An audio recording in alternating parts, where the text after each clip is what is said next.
Mr. Rubin, thank you for talking to Radio Free Europe here in Pristina. Kosovo is actually just a transit on this trip of yours. You were in Montenegro yesterday, you're heading to North Macedonia. What brings you back to the Western Balkans? Well, Secretary Blinken has asked me to take on a new challenge the world faces. Disinformation and information manipulation is a new discipline, a new threat to the world. And I am in charge of the Global Engagement Center. I'm called a special envoy. And what we are trying to do here is go after the disinformation purveyors themselves, try to deal with this problem more root and branch and pull it out rather than waiting for the lies to be told about the United States, about the West, that have been, purveyed by portals in this part of the world. I think it's not a secret that in North Macedonia and in Montenegro, there are outlets that repeat Russian lies, Russian disinformation, saying things like there are biological weapons in Ukraine when this is not true and has been rejected as an even idea by the Biological Weapons Convention in Geneva, saying things that the United States wanted this war or sees this war as a money-making operation. All these flat-out disinformation lies, unfortunately, in the Western Balkans are too prominent and too pervasive. So I've come here to talk to the governments that can do something about it. I recognize that this is a difficult problem and it's not an easy problem, and we're not perfect in the United States either, but we need to develop an operational code of conduct, if you will, a way of doing business that everyone shares legally, institutionally, create structures in each of the governments. So I talked to the Montenegrin government about that, not the current government, because there really isn't one, but about to the future leaders.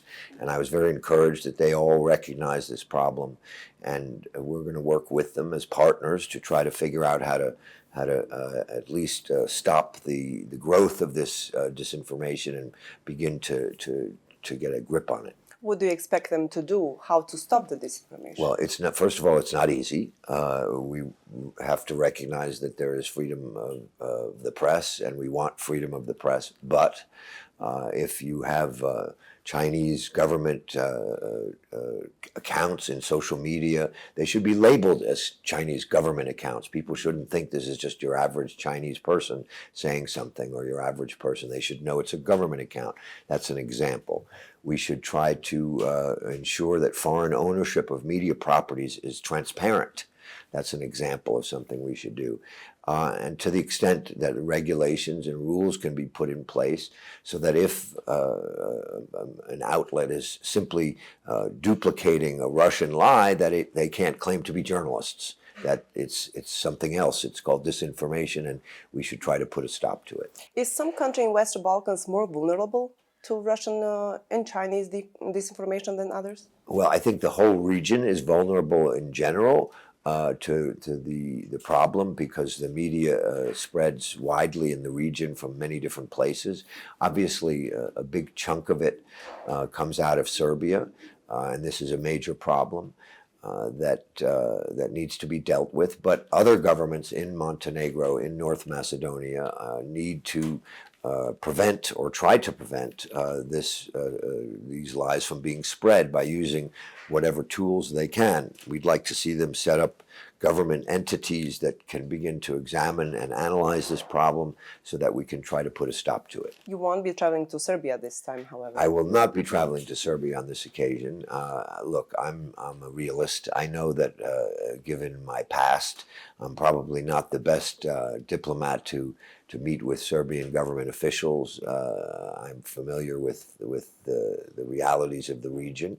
On the other hand, we have an opportunity now, and we can talk about that in a minute, where Serbia and Kosovo can begin to normalize their relations, and we can put some of these past grievances behind. How do you comment the opening of Russia Today in Serbia late last year and its role in spreading disinformation? We would not like to see Russia Today or Russian media outlets anywhere in the world. We'd like them shut down. They've been shut down in much of the European community. I think governments that want to be part of Europe need to understand that Europe has taken a brave and forceful stand against Russia's invasion of Ukraine. This is rule number one of the international system, that thou shalt not invade thy neighbor.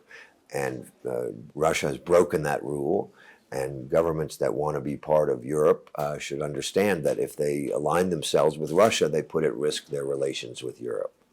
Mr. Rubin, as we were speaking, international media are reporting about the leak of intel, sensitive intel documents. How risky is this to national security of the United States? Do we know and how it happened at this point? Well, this is one of those questions where, as a spokesman for the U.S. government, I need to speak very carefully. And all I can really tell you about that is that it's a matter for the Department of Defense to discuss. But more importantly, I think it's now a matter for the Department of Justice to investigate this information. One more question on disinformation.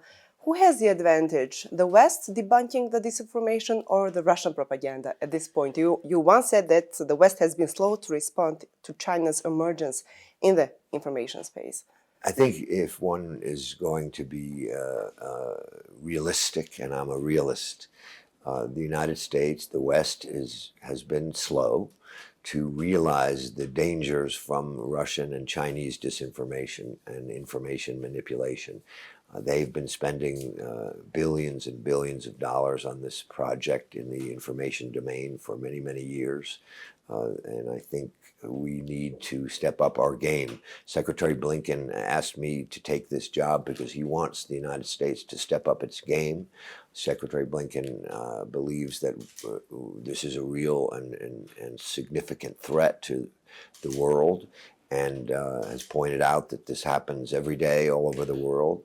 And that's why he's been so supportive of the efforts I'm making here in the Balkans to try to get at the Russian disinformation problem earlier, so that we're not just responding, but trying to put a stop to it. How much is then the fake news and disinformation affecting certain processes in Western Balkans, like a dialogue between Kosovo and Serbia?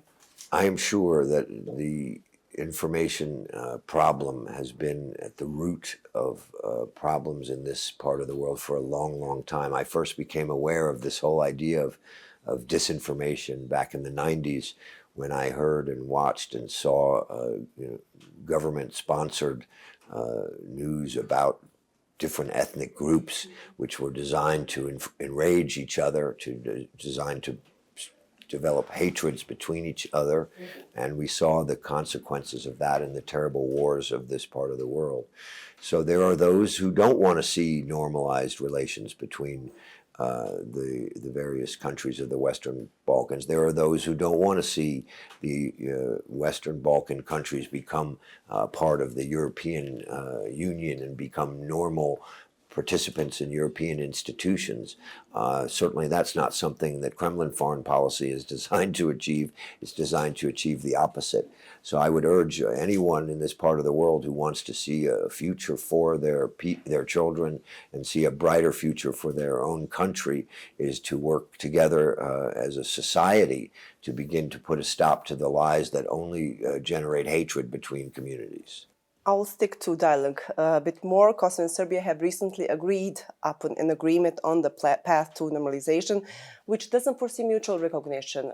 Can there be normalization of relations between Kosovo and Serbia without official recognition? Well, let me just say, as an American speaking for the United States, we want to see mutual recognition. We believe that is the right course of action. However, as a realist, as a diplomat, I want to say that I'm encouraged that the process the European Union has developed has the opportunity to normalize relations between Serbia and Kosovo, to allow Kosovo to be part of the European Union, to allow Kosovo to be part of NATO, to permit Kosovo to be part of the Council of Europe. These would be huge steps forward for this country that I have a special feeling for and a special fondness for.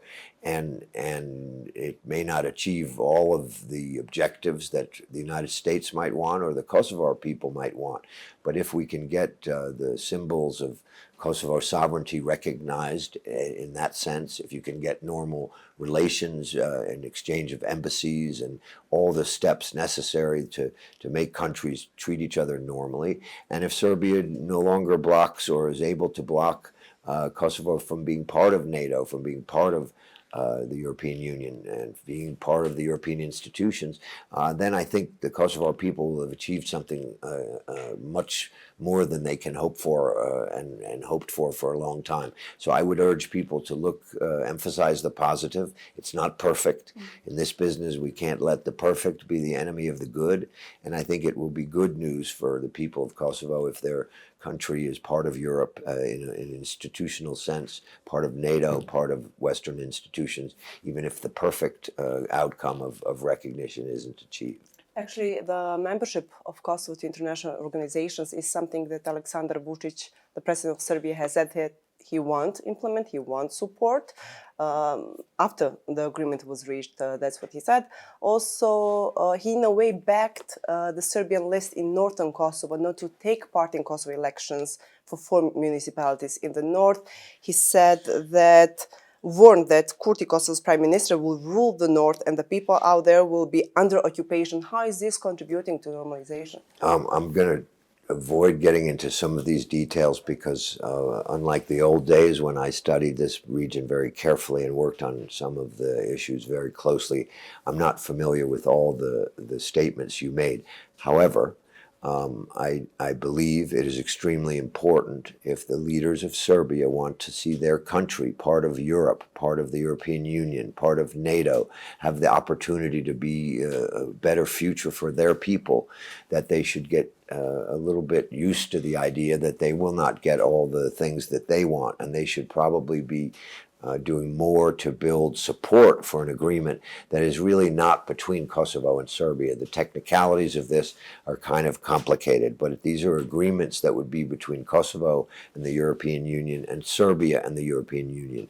And Serbia would not be in a position to block Kosovo's membership in the European Union. That will be up to the European Union countries. And the United States will be working with the European Union leadership to achieve a result that if Kosovo does and follows through on the commitments in this document, that the European Union will decide to bring Kosovo in, regardless of whether Serbia would prefer it or not. Okay, I'll move to another topic. Mr. Rubin, people in Kosovo know you from your engagement during the war in Kosovo.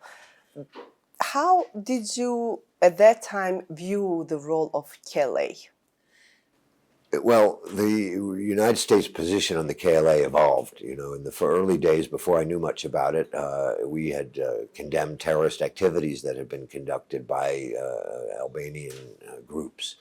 But as the peace process evolved, the KLA became essential to that peace process. And it was Hashim Thaçi at the Rambouillet talks who made the courageous decision to agree to the Rambouillet Accords. And it was that decision that allowed NATO to support the Kosovar Albanians. Had that decision not been made, I don't think we'd be sitting so happily and freely in a modern European city here in Pristina. Many, many Albanians would have died. So the KLA played a crucial role in the accords that were signed by their leaders and in following through on demilitarization as promised by them. And as they told me at the time, that if we followed through on our promises to use military power on their behalf, they followed through on their promises. And they did follow through on their promises to demilitarize and have been working closely with with KFOR and with the official representatives of the United States here for many, many years. And I think it's fair to say that that relationship was one that enabled the Albanians to stave off what would have been a massive slaughter in this part of the world. And so I have fond memories of working with their leaders. That doesn't mean that every single thing that happened in that time of war is something I would support. Of course, there were things done, but let's be clear, the threat came from the Serbian military forces. The threat of mass slaughter came from the Serbian military forces. And yes, the KLA probably had issues that were examined and looked at that were hardly perfect.